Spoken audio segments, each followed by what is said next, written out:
Hi dear, தேங்காய், பச்சை மிளகா, சோம்பு, கசகசாலாம் அரைச்சி வச்சுக்கோங்க. காலிஃப்ளவர் கட் பண்ணி வச்சுக்கோங்க. கட் பண்ணதை வந்து தண்ணியில் போட்டு வேக வைக்கிறதுக்கு மஞ்சத்தூள், உப்பு தான் போட்டுக்கோங்க. சாப்பாடு பக்கம் கொதிச்சிட்ருக்கு. இதை வேக வச்சுட்டு வேக வச்சதை எடுத்துகிட்டு காலிஃப்ளவருக்கு தேவையானது 65 பவுடர், இஞ்சி பூண்டு பேஸ்ட்டு, சால்ட் இதெல்லாம் போட்டு ஊற வச்சுக்கோங்க. ஒரு பாத்திரத்தில் எண்ணெய் ஊற்றிட்டு சோம்பு, ஏலக்காய், இலை, பட்டை, லவங்கம் எல்லாமே போட்டுக்கோங்க. நல்லா அது வதங்கினதுக்கப்புறம் வெங்காயம் போட்டுக்கோங்க.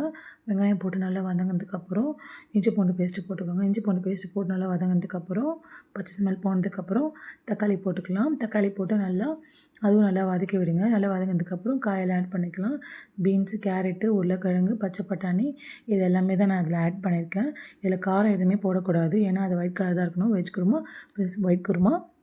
நீங்கள் என்ன பண்ணுறீங்கன்னா, காரம் வந்து பச்சை மிளகா மட்டும்தான். அது தேவையான காரம் முதலே போட்டு நம்ம அரைச்சி வச்சுக்கிறோம் இல்லையா, அது மட்டும்தான். வேறு எதுவுமே இதில் ஆட் பண்ணக்கூடாது. மஞ்சத்தூள் எதுவுமே கிடையாது. இதை நல்லா போட்டு காயெல்லாம் சேர்ந்து நல்லா செவந்ததுக்கப்புறம் என்ன பண்ணிங்கன்னா, நம்ம அரைச்சி வச்ச விழுதை எடுத்து அதில் போட்டுக்கோங்க. அதில் போட்டுட்டு தேவையான அளவுக்கு நீங்கள் தண்ணி ஊற்றிக்கலாம்.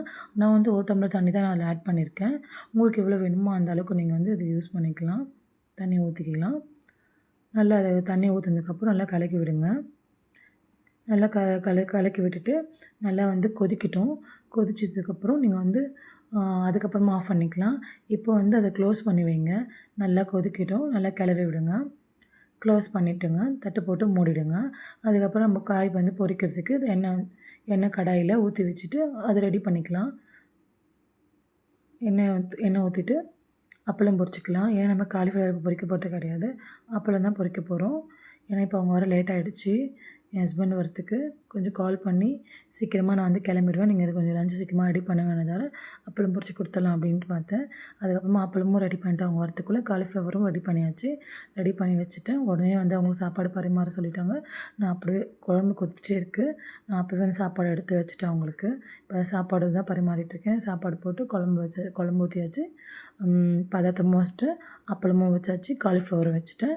இப்போ அது எப்படி இருக்குதுன்னு பார்த்து இதே மாதிரி நீங்கள் செஞ்சுட்டு எனக்கு கமெண்ட் சொல்லுங்கள். வேறு என்ன ரெசிபி வேணாலும் எனக்கு கமெண்ட் பண்ணுங்கள். ரொம்ப தேங்க்யூ.